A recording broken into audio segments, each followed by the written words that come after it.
Hey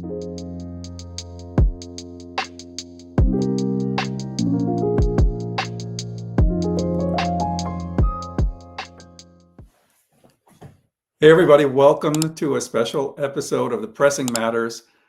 This is something that was a long time coming. I've been wanting to do an interview for so long, and I guess good things come to those that wait. I waited for the right person, the right topic, and things just came together over the last year.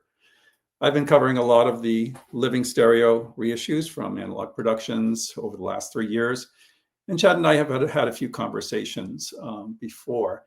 And with this interview, I want to bring him in and not only talk about the new reissue series and how exciting that is, but to go through the history, some personal stories that I've heard, and just get to know Chad a little bit better and the realities of reissuing records in this time.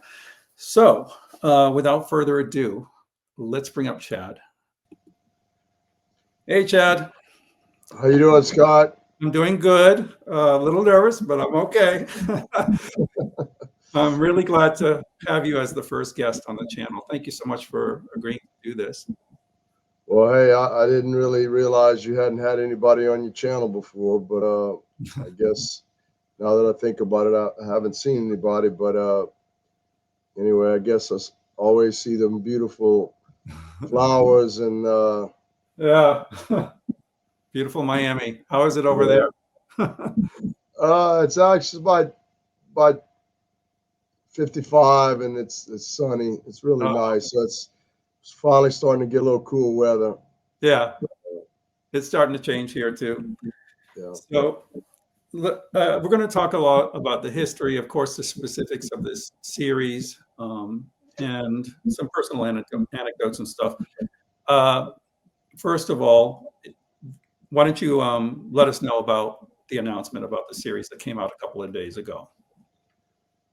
Well, we're going to be doing RCA Living Stereo, 25 titles. It's going to be a series of 45 RPM records that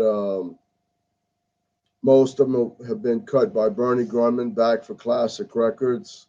Right. And I mean, I'll just pretty much give you the credit for maybe why this, there's a start for everything. And sometimes when you get these good ideas, sometimes they're my ideas, but then sometimes they're accumulation of different ideas that finally made you do something that you should have done. But, when somebody does give you an idea and, you got to try to give them credit for it if you can remember. I appreciate it.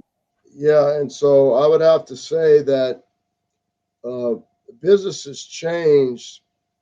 I started this in 1986, and we're going to be having our 40th anniversary here. And we, in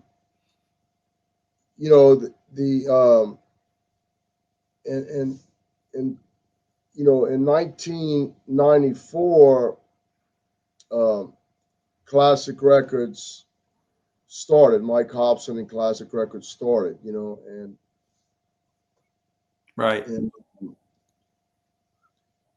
man, I lost my train of thought. Let me take you back because I was going to talk about giving credit. But I was somehow well, the videos that I did rekindled some interest in the series, right? Towards the end. Oh yeah. I was talking about how business has changed. Okay, yeah. I'll just pick it up from there. So I started this business in 1994. Excuse me. Shit, no, I did. I started this business in 1986, and business has changed so much from that time. And back when I first started, classical records was a real big thing. We sold, and we still sell a good amount of classical. But back then, I used to sell a lot of the original RCAs, right? The original Mercuries, a lot of original RCAs, You know, I knew all the stamper numbers and first pressing, second pressings, you know, the Mercuries, the Londons, the Deccas, but mostly RCAs, Shaded Dogs. And so over the years, we've always sold classical, you know, and we've always sold originals and the reissues. But we've seen things change over the years. Like, for instance, I can remember when Mike Hobson licensed the RCAs in 1994, what a big deal it was, and how long it took for people to, you know, to embrace them. Like at first, they were like, wow, these are too bright, they're too clean, they're too clear. I like my originals. Well, there's Yeah. a lot that went into that, you know, because they had a lot of, you know, I used to sell those for $100, $200, $300, you know, maybe $750 for the Faust 2449, or the maybe $1,500 for the 6065, the Royal Ballet, things like this. And so when Classic started reissuing them, you know, the guys that the OG guys, you know, the OGs are always the best guys, you know, Yeah. which isn't true. It's about as true as saying the reissues are always the best. Right. It's always case by case basis. It's always a case by case basis. And, you know, so when Classic started reissuing the RCAs, they were so dramatically different, or drastically different. Uh, you know, it was amazing, and people weren't used to hearing it so clear and so clean. And so, you know, they were saying, well, the originals are, you know, warm and rich and smooth, and, you know, really they're a bit rolled off, Yeah. honestly, you know, compared to the new ones cut directly from the 3-channel tape. And so we sold them, and we still sold the originals, and it doesn't matter to me. I don't mind selling the originals for $200 a piece No. and selling the reissues for $30 a piece. Right. But as time went on, people started liking the reissues better and better. You know, you get for $30, you get a brand new pressing, virgin vinyl, new mastering, new jacket, you know, CD quiet, you know, like, and so they begin to sell better and better. The original is a little bit lower and lower, but like I said, we still sell the originals to this day. But from 40 years ago, or 35 years ago till now, you know, things have changed. And what used to, also another thing that used to happen is when we would reissue an album, our sales, most of our sales didn't happen right when the albums came out. You know, they happened over years after we reissued the album. You know, now everything pretty much sells right away. The most of the line, you know, most of the percentage of the sales happen right away because there's something new coming right behind it, and there's a lot of things going on. So, you know, we've been talking about, you know, what to reissue, what to let go. Right. And it seemed like classical was kind of, this is a long-winded answer, but it seemed like classical was kind of dying a bit. It wasn't selling quite like it was. You know, we had the series for a long time, and we're like, you know, maybe we ought to, you know, slow down on the classical and, you know, concentrate more on classic rock or Right. blues and jazz. Right. From a And business standpoint, it probably makes sense. and you know, you started doing the videos, kind of rekindling the old classics that we still had available. And you know, we started running out of them one by one, and you know, but but that was just right at the time where I was thinking, you know what, let's kind of slow down the classical. Maybe we've done enough. Maybe it didn't quite sell as much as it used to. And then you started doing these videos, and they started picking up, and we started running out of them. And at the same time, you know, the person that we deal with at Sony has probably worked there for over 30 years. I'm not quite sure. He may even work there longer. He was retiring. So all of this is going on at the same time. And I'm thinking to myself, well, you know, they're selling well, and this guy is going to be retiring soon, and it's going to really be, it might be hard to get somebody that I don't know to, you know, get these licensed and work through these, you know. So Right. before the guy, his name was Tom, retired, I said, hey, Tom, man, I want to do another series of 25 classic RCA records at 45 RPM. So he said, no problem. And he started working on it. Well, it's been probably over 6 months. I mean, these things, you know, if the consumer only knew how much work was involved in all of this, Right. they would be a lot nicer to us in the comments. But Yeah. they really don't have a clue. Mhm. So, but anyway, it took a long time as usual. And that's why I thought, you know, if I'm going to do this, now is the time before this guy leaves. And I have to make a new relationship with somebody that I haven't worked with before. And so he got the ball going, and it took a long time. And now we finally cleared it. And we're like, you know what? Let's give it one more shot, you know, see how things go before we totally pull the plug on classical. Because Oh no. well, you know, Well, I mean, we've like I said, we've sold it since I started. yeah. I learned from my customers. You know, I barely knew how to pronounce it. I still don't. You know, Yeah, I'm the same way. I'm not even like what's the greatest performance. I'm more what's the greatest sounding. Right. What's the rarest, most Yeah. collectible, greatest sounding ones. You know, and Once you get deep into this, you start referring to it by its catalog number. oh yeah. I mean, when I'm going to somebody's house and hey, where do you live? Oh, I live at 1903, or you know, Front Street, or I live at 2446 Right. Palm Street. I'm like, oh shit, okay, he's Scheherazade. I live on 1806. Oh, Sprague, you know, Yeah. 2225 Witches Brew. I mean, I've You been doing it so long, I could almost, if you Right. could test me on numbers and Mercury's, RCAs.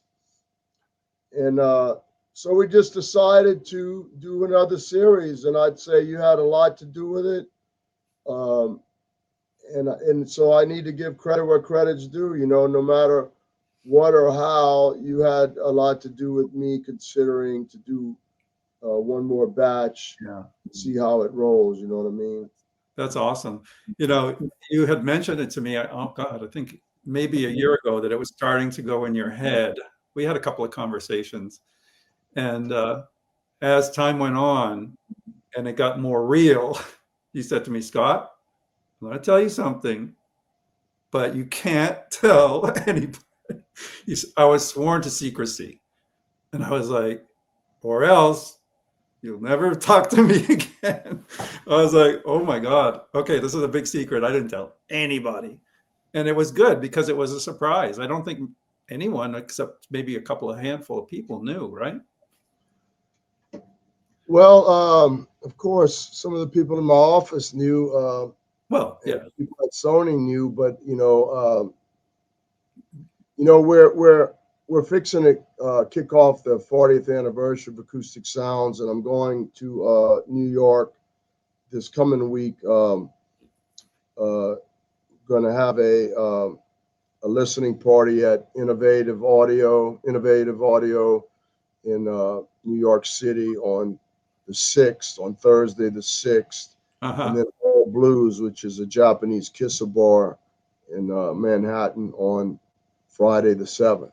Okay. And then Saturday and Sunday are the WFMU record convention. So again, on Thursday the 6th, we're going to be at Innovative doing a listening party and making some big announcements. On the 7th, we'll be at All Blues at Kissa Bar, making some same announcements. And then Saturday and Sunday, we'll be at the WFMU record convention with some of our records and shopping and buying and meeting all the customers. Yeah. So the reason I'm telling you that is the RCA was going to be one. There's like about 5 big announcements we're going to be making. So, I mean, good, big announcements. Big announcements. Okay. Right. The reason why I'm telling you all of that is the RCA was going to be one of the announcements there, but we went ahead and broke that news a little early because,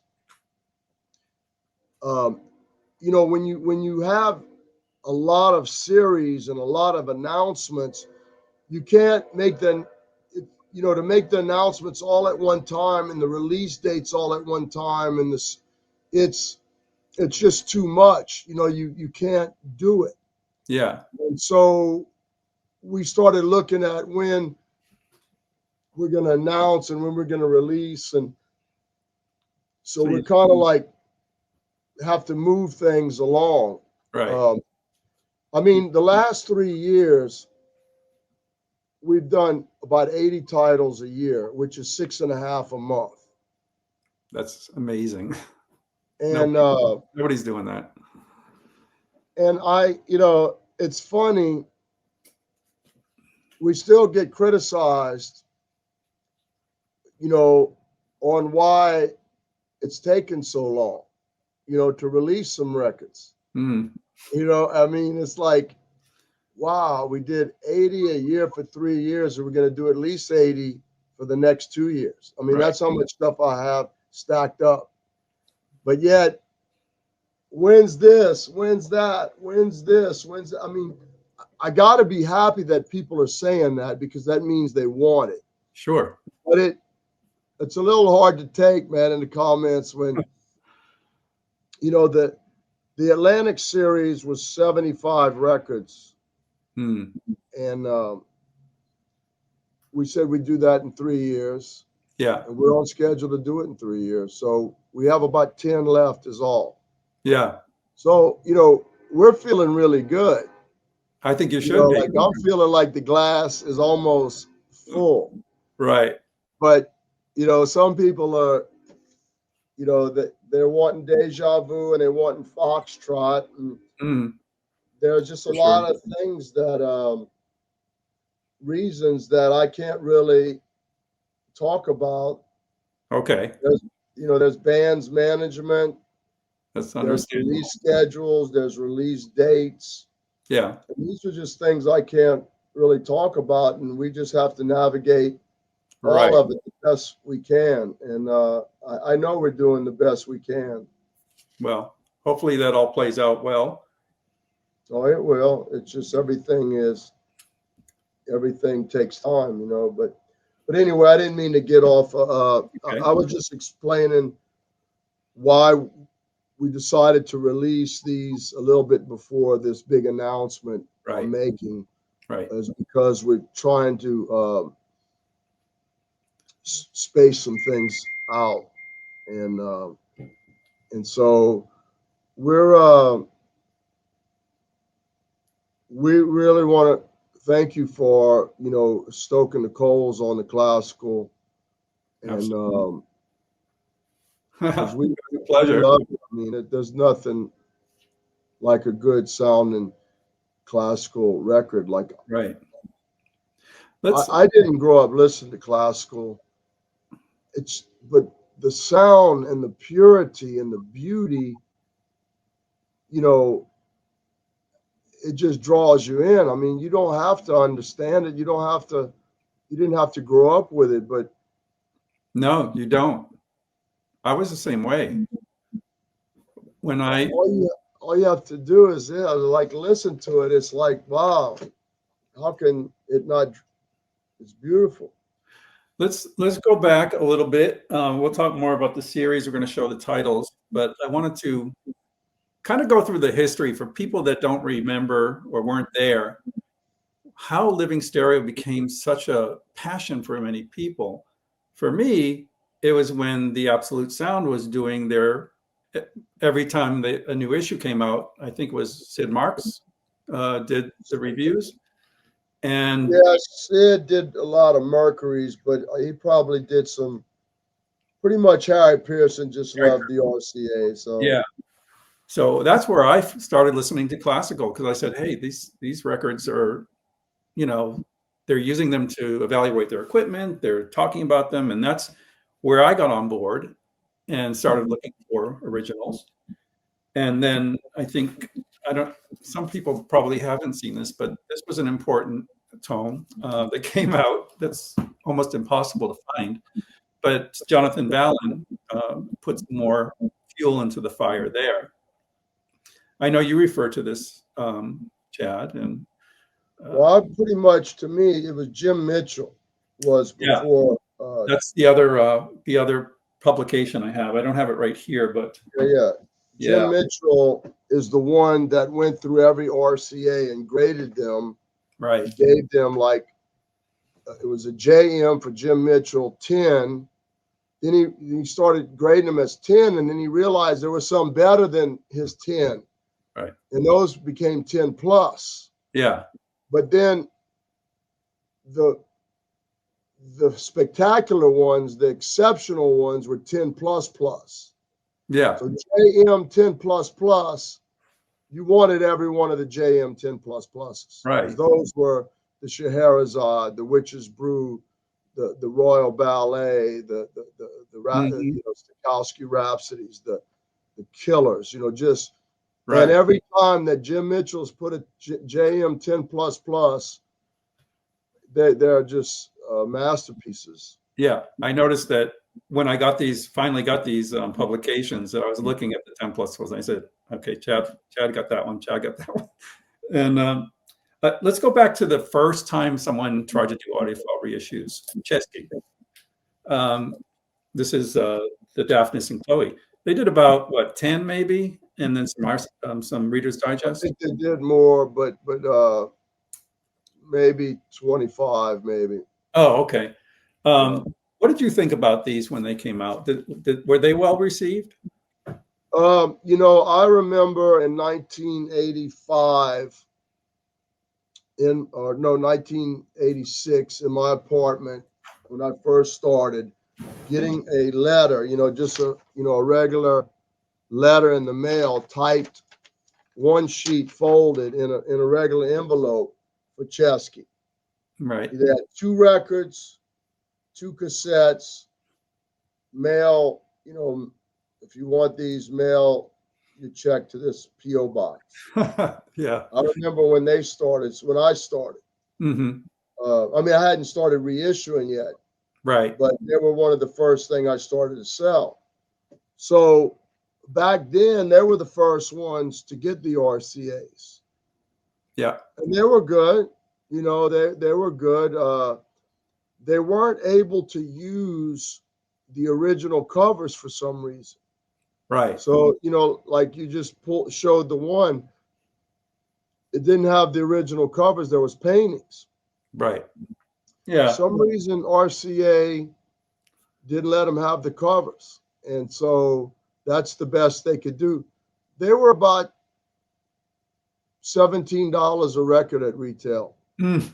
And they did Daphnis and Chloe. They did Scheherazade. They did Reiner Sound. They did Spain. Pines. Yeah, they did the good ones, you know, and then Yeah. And I'm friends with them to this day. I mean, I might be seeing one of them this coming weekend in New York. His daughter is actually singing at Birdland. David Chesky's daughter, Paloma. Okay. I mean, just unbelievable. He's got twins. One of them is building speakers, winning awards, building speakers, and the girl Paloma is singing at like Dizzy's Coca-Cola, you know, the lounge, the jazz play, all the big jazz places in New York. Yeah. Uh, Talented family. yeah, and there were twins, his children. Anyway, so that was the they, first attempt. Yeah. yeah, they started it, and then in about 1994, Classic went in and negotiated, got the rights to be able to use the original jackets, got the rights to use the shaded dog. Tell the story about that dinner invitation you had. So in 1994, I'd been selling records to Mike Hobson. Mike Hobson had a high-end store called Hobson's Ultimate Sound in New York. And he was one of our dealers, and he was a friend. And he was really having these high-level negotiations with BMG, who owned RCA at the time. And he put together a deal, and well, I didn't know about it, but the 94 CES was coming up in Vegas, and he sent out this postcard with a question mark. And it was the best marketing in my business or this business I've ever seen since until this day. Yeah. Is he sent out a postcard with a big question mark. And it said, if you want to know what the biggest announcement is in the audiophile world, come to Jeff Rowland's suite at the CES in Vegas on this date at this time. Mm-hmm. Well, everybody got those postcards, was like, what in the world is this? The biggest audiophile news Right. in the last 10 years. You know, what could this be? Yeah, that's brilliant. We just couldn't wait to get there. You know, just as a big question mark on a postcard. Mm-hmm. I mean, this is before the internet. Right. You know, this is before email. This is before Amazon, before eBay, before Discogs, before any of this stuff, man. Any of it. Mm-hmm. Old fashioned, you type on a postcard and you put lick a stamp. Okay? Yep. Analog, baby. So about a week before, he calls me, says, look, me and Ying want to bring you to dinner at Spago's at Caesars. So on Thursday night or whatever it was, meet us at 7:30 at Spago's at Caesars Palace. So I meet him there, and he's got one of those pamphlets, you know, like a folder. Right. And back then, they hardly had any Xerox copy machines. I mean, no, they had Xerox copy. They hardly had any color ones. Right. Right. So he had made the 1806 and Gaty Parisienne 1817, the Sprague Zarathustra and the Gaty Parisienne in color. And then he listed all the titles. And so we're eating dinner and, you know, ordering, and he says, so we're going to be reissuing this, you know, and he took that bar like that. And I love this story. He was like, whoa. And I opened it up, and it was like, And I mean, that was like nobody could get the RCAs. Everybody was trying, all the big labels. Everybody, nobody could get it done. Hobson went in those big buildings, high rises, and got the deal done. And so he's like, Chad, I want you to be our exclusive distributor. We can't do it. You know, we need you to do this. We're going to make them, you sell them.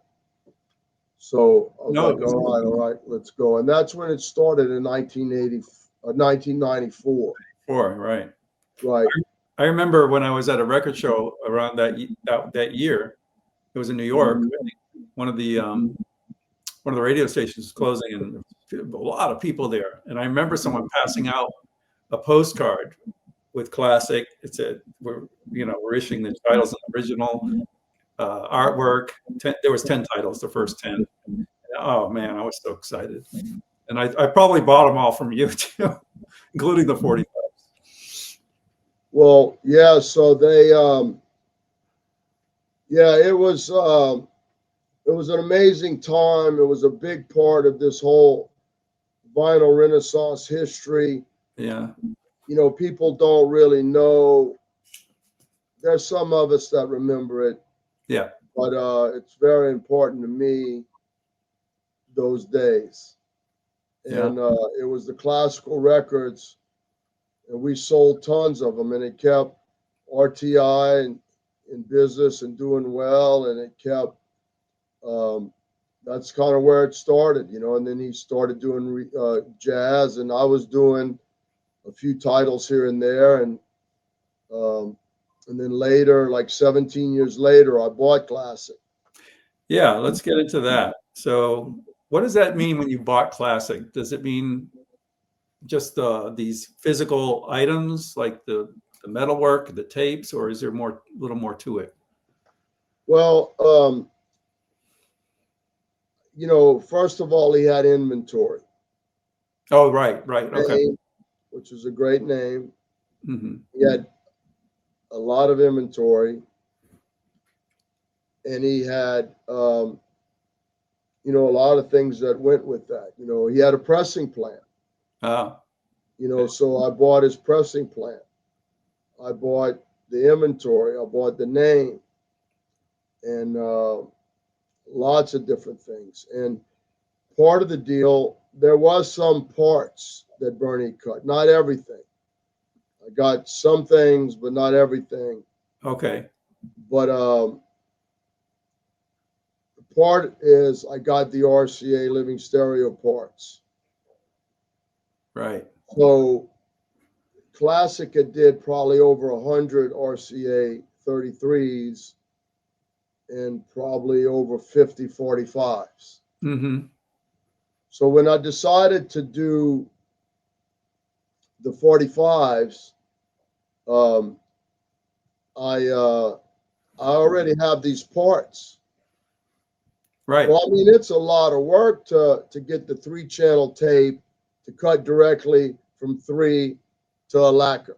Right. A lot of money, a lot of work, you know. You did it for the 33 series, right, with Ryan? Yeah, I did it. I did 62 different ones. Right. The 33. I had Ryan Smith do 50 of them, and then I did 12.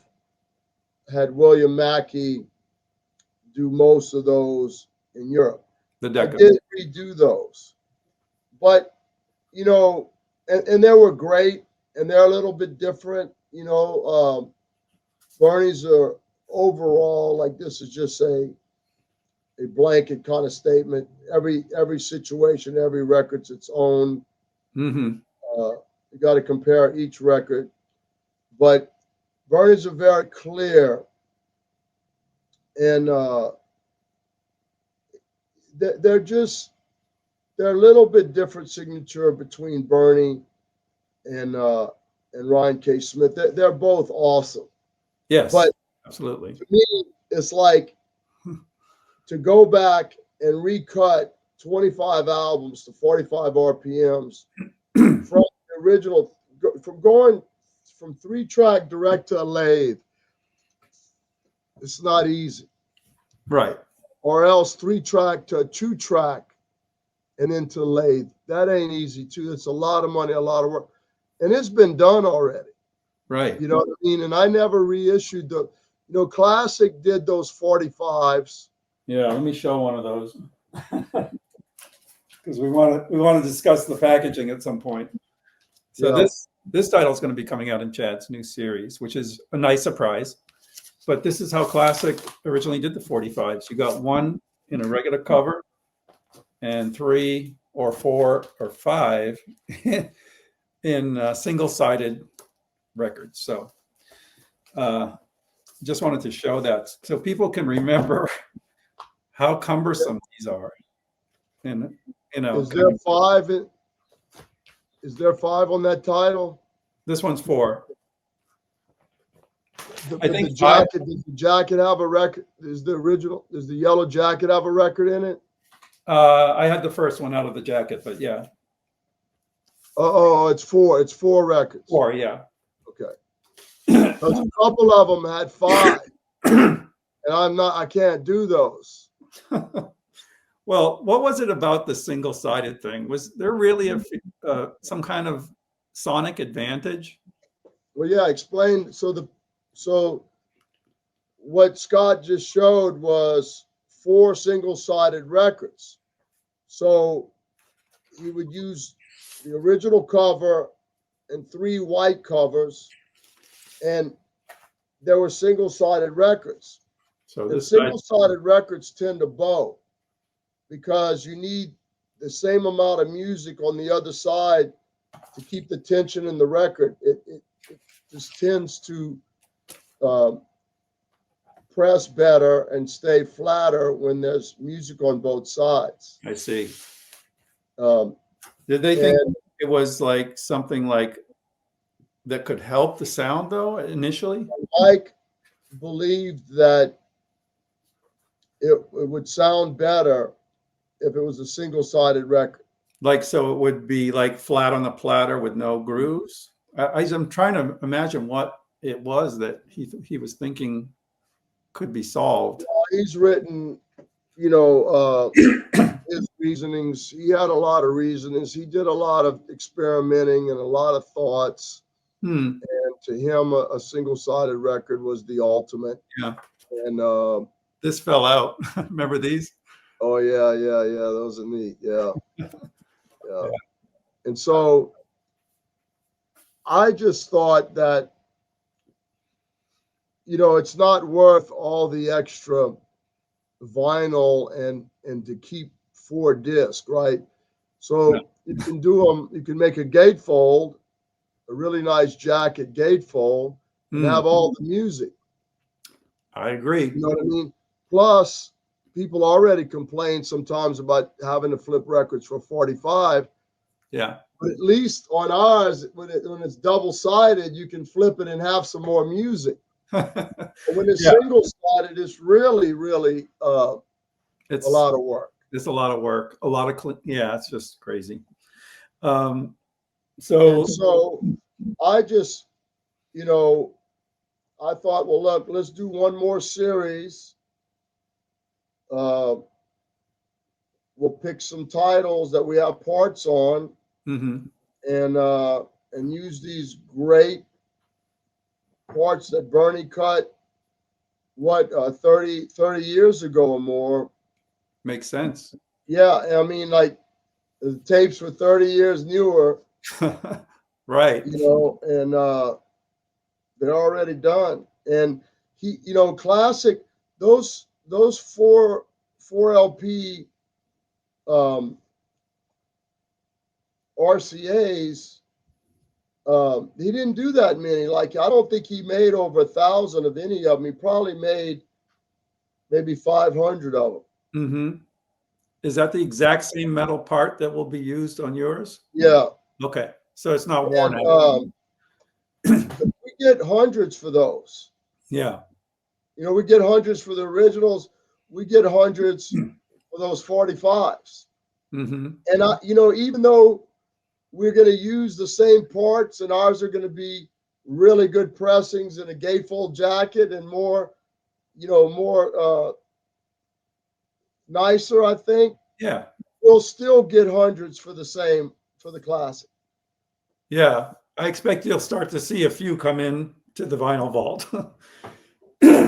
Yeah, I mean, that happens, but we're always, and we'll take, we take them. Yeah. Let's go through the titles quickly, and then we'll talk about the new jackets.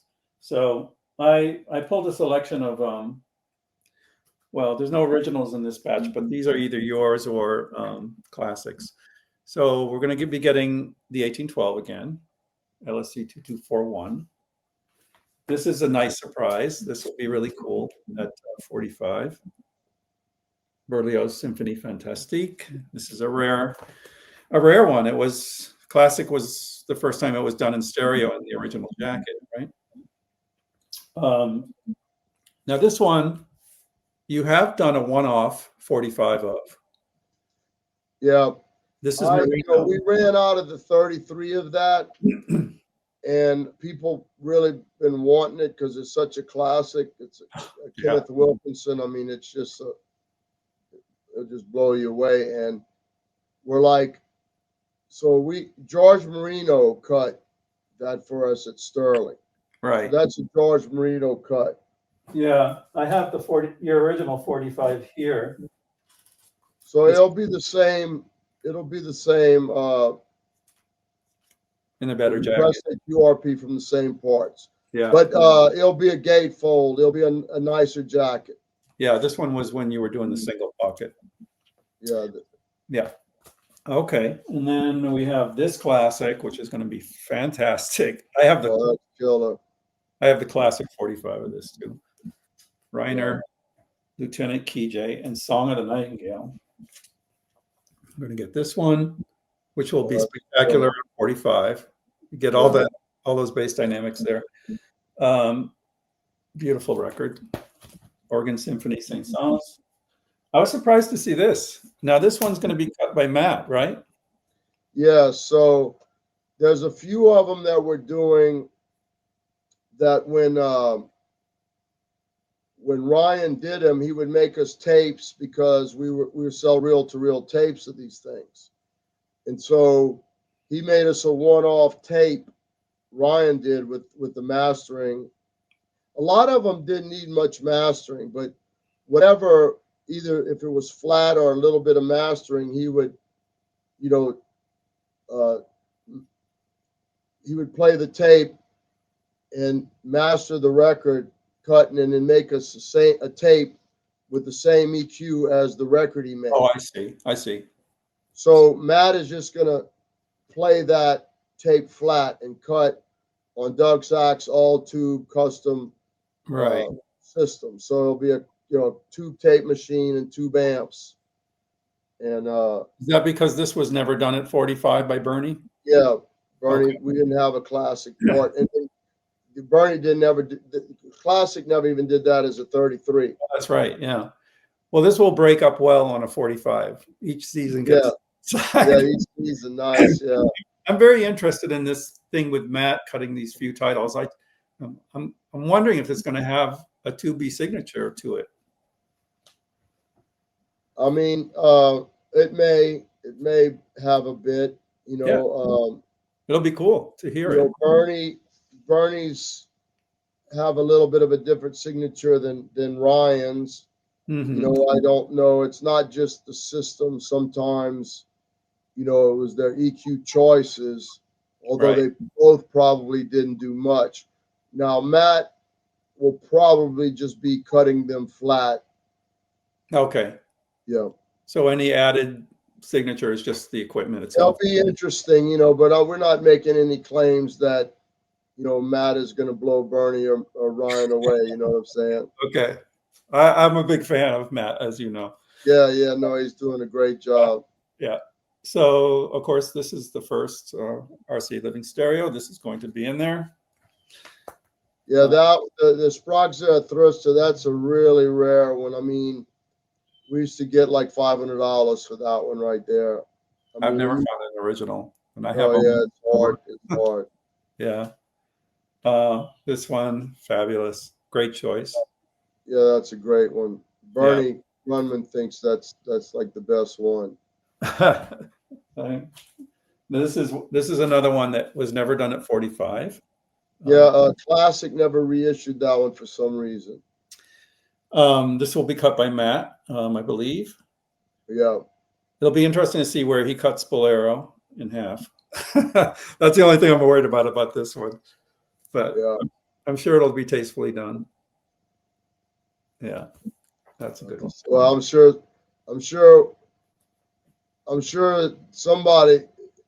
we won't please. No, someone's going to say something. Yeah. I thought I'd get it out of the way ahead of time. This one was an interesting choice. Never done at 45. I didn't check that out, but yeah, I don't know why. I don't think that most everything that Bernie cut for Classic, he did 45s. But for some reason, I don't think he did that one as a 45s. That's why we're going to have to use the tape. Right. This one is a great choice too. Nice surprise. Early LSC 1831. It's early 2-track, right? Yeah. Classic. At the end, they started reissuing some titles that had never came out on stereo, and they got real clever on like the Symphony Fantastique and right.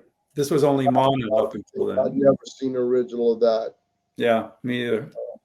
That's a beauty. I'm glad you're doing that one.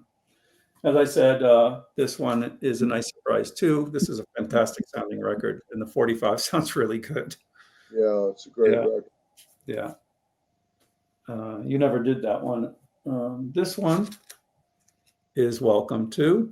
Yeah, we're doing pretty much all the hi-fits. The hi-fits just so they sell so well, and he's such a good violin player. That's a Beethoven violin concerto with Munch. This one was a nice choice too. I'm glad to see that. Dvorak cello concerto with Piatigorsky. Yeah, this is going to be beautiful. Yeah. A couple more here. This one, Tchaikovsky Symphony No. 4 with Monteau. I think that'll be lovely. Daphnis, we talked about. That's coming up. And this one is a beauty too. And the Bartoks from Reiner are wonderful, essential. Yeah. Here's another Heifetz that will be in the series, Glazunov Violin Concerto. Boy, you got them all, huh? I got them all. I have pulled all 25. Now I got to do all 25 of the ones? Yeah. In multiple. Wow. This is a favorite of mine. I absolutely love what you did with it. So really looking forward to this. I do have the classic 45 of this too. Rubinstein, Rhapsody on a Theme of Paganini. Fabulous. That's going to look great on the new covers too. Yeah. Heifetz Bruch Violin Concerto. Another Heifetz one. And another Heifetz, the Brahms, which is selling well, I believe, over there, right? The 33 is selling good. Yeah, when you started highlighting the different RCAs, man, we were seeing we were seeing movement, running out of them, and every now and then I wanted to call you and say, well, look, these are the ones where real close of running out, but I mean, I knew we were going to run out, so why? Yeah. Why run out in a day? It seemed like as soon as I did a video, like in the next week, it disappeared. Yeah. I'm glad that the C came back. That was one of my favorites. The Debussy. Oh, yeah, a lot of people like that one. Yeah. Classic, it never did that one. As far as that series, are you just going to let it go out quietly, or? Yeah, probably, especially if if we're going to be doing them at 45. Right. A couple more here. Spain. I reviewed this and I compared all the pressings. The 45 was wonderful. So was the 33, but yeah, I like that. And then the last two are hybrids. So a lot of excellent choices. I'm sure everyone can find some things they're going to like. Tell us about the jackets. Now, you're not going to go with gloss this time, right? Right. What we really found out over so many years is, we're doing the gloss, like the original Impulse were, and there's a lot of defects that come with the gloss because you can see everything. They scuff real easy. You can smudge them easy. They scuff easy, and they show everything. Right. But this anti-scuff, the scuff-resistant matte finish, it feels so good. It's almost that soft touch, but it's not the soft touch like some label had reissued some albums that had a soft touch, but you touch it and your fingerprints would get all over it. Not this. Okay. This is the anti-scuff matte finish. It feels so good, and it's the highest quality, and there's hardly any defects that come. You know what I mean? And to me, I just like these. This is what we're using in all the UHQRs now. Because we're tired of having to go through the jackets and throw away ones that have scuffs. Right. And this matte finish, to me, we like the best. I can't wait to see one because I didn't pick up any of those UHQRs or the Humble Pie. I think you did in that too. Well, it wasn't. We did some records that we used those jackets on that weren't UHQRs. Were the latest Humble Pie Smoking,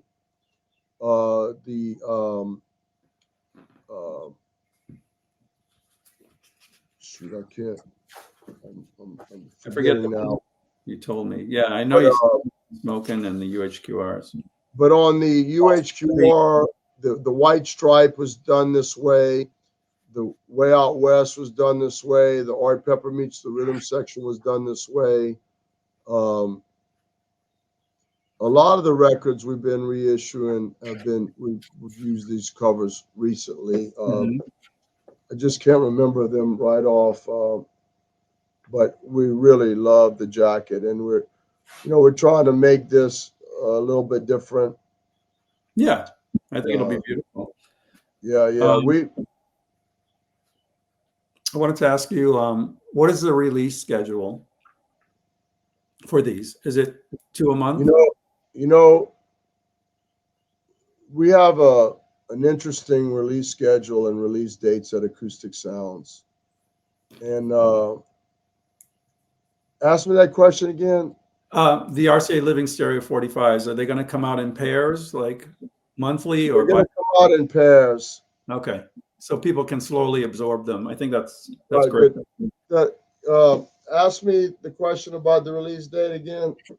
Oh, I didn't say the release date. I said the release schedule. The release schedule. Yeah. Well, the release schedule at Acoustic Sounds is the day the son of a bitch is ready. Okay. So guys, be patient, please, with this because the day they're ready is the day they're ready. Okay. It won't be the day before, and it won't be the day after. Okay. And you can rest assured we're working as hard as we can, as fast as we can, but the quality comes first. And so, we're not going to rush quality. I wouldn't want you to. But we will. They're in the pipeline. Yeah. We're working on them now. They'll start coming out in 2026. Okay. Probably, I would say out of the 25, most of them will probably come out in 2026. Okay, that sounds good. Is that good enough? That's good enough. Right. Another thing we want to mention is the subscription. So you have numbered subscriptions? Yeah. So what we did is the first 250, we're only numbering the first 250 only.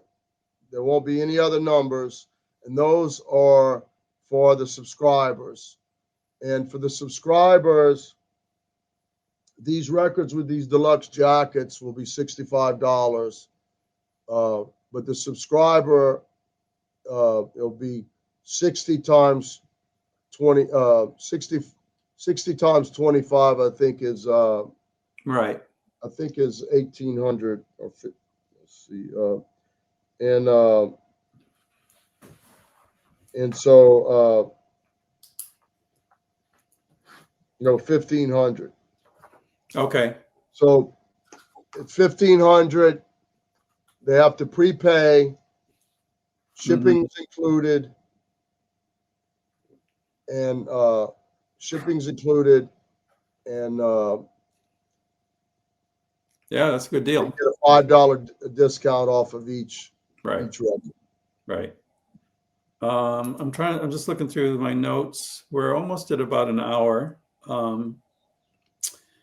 We talked about the realities of reissuing records.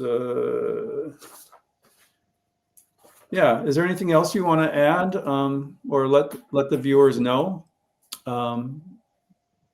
Well, we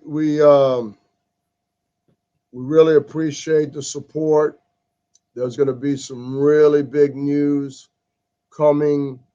Y'all will hear about it in about a week from now. Some really big news, but I can't. This is the first of the big news that I'm sharing here. Yeah. The first of the big news that we're sharing here. 2026 is just going to be an unbelievable year. People are going to be really surprised.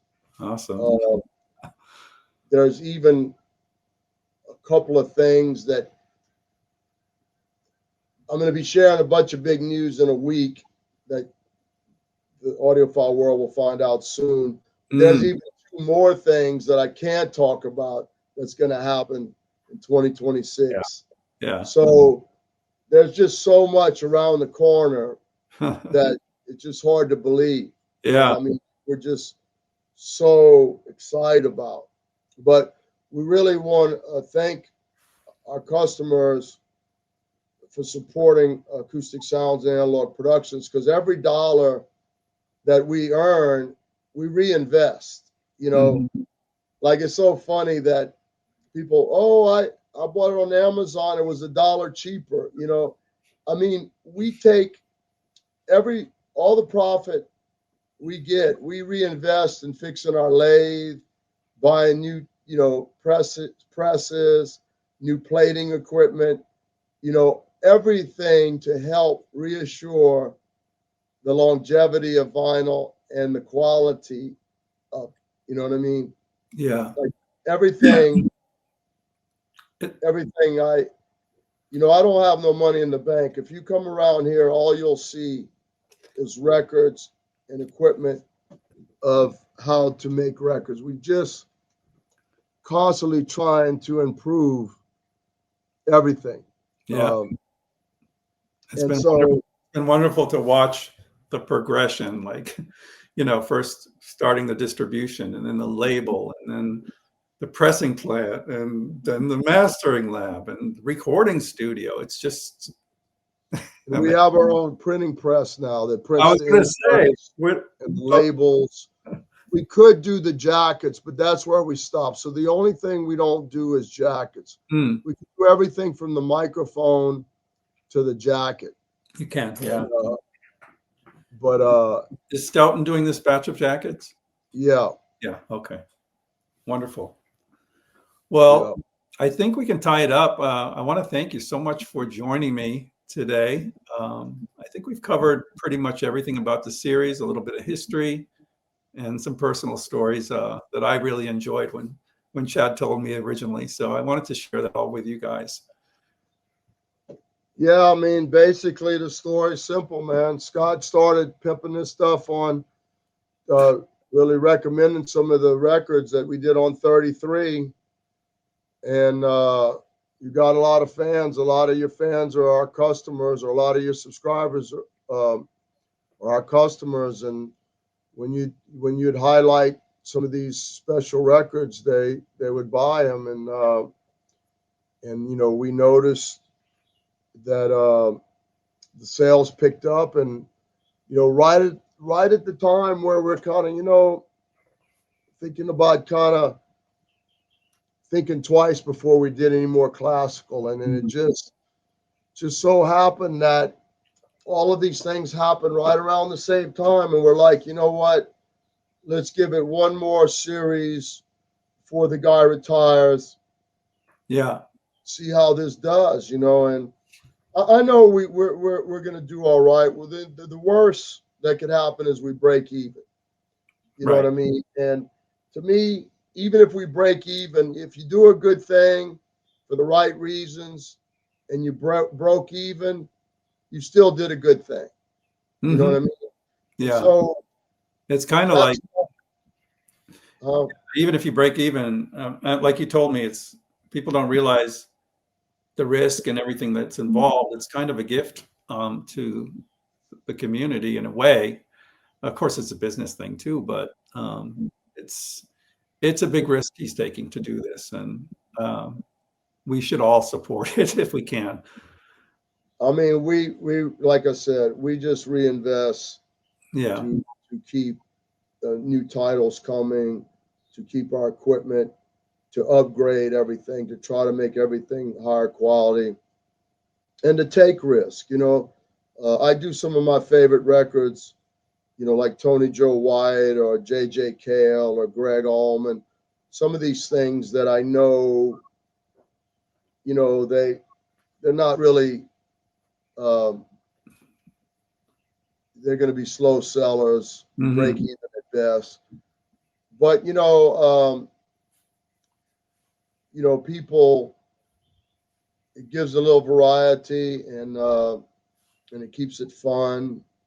I And love as seeing. long as we're having fun and we're not losing money, we're going to keep rolling. You know, I like and, that.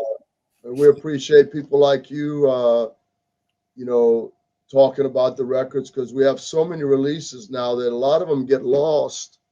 And so sometimes someone like you highlights them and talks about them, and it comes from somebody other than, you know, me telling them. You know, I only really, I mean, I only will reissue an album if, to me, I think it's totally awesome, sonically, musically, everything. You know, and Right. so if we do an album, there's something special about that album. You know, but not everybody kind of understands that. You know what I mean? Like, so. But so it's nice when people kind of highlight things, and we appreciate your channel, and we appreciate you highlighting. And so, you know, I thought, hey, you were a big reason why we decided to do one more series, and you have a following that's loving the RCAs, and I thought that you deserve to get the scoop and be the first one to make the announcement and do the video of it. So we really appreciate what you've done. Well, thank you. Thank you very much for coming in. You know, we'll keep our ears open for these new announcements. I'm very excited to hear what it might be. But I think that's it for today. Chad, thank you so much for coming. I really appreciate it. All right, dude. Hey, thank you so much, Scott. Okay. All right. Everyone, thank you so much for tuning into this. I hope you enjoyed it, and we'll see you next time on the Pressing Matters. Thank you so much, and have a great day.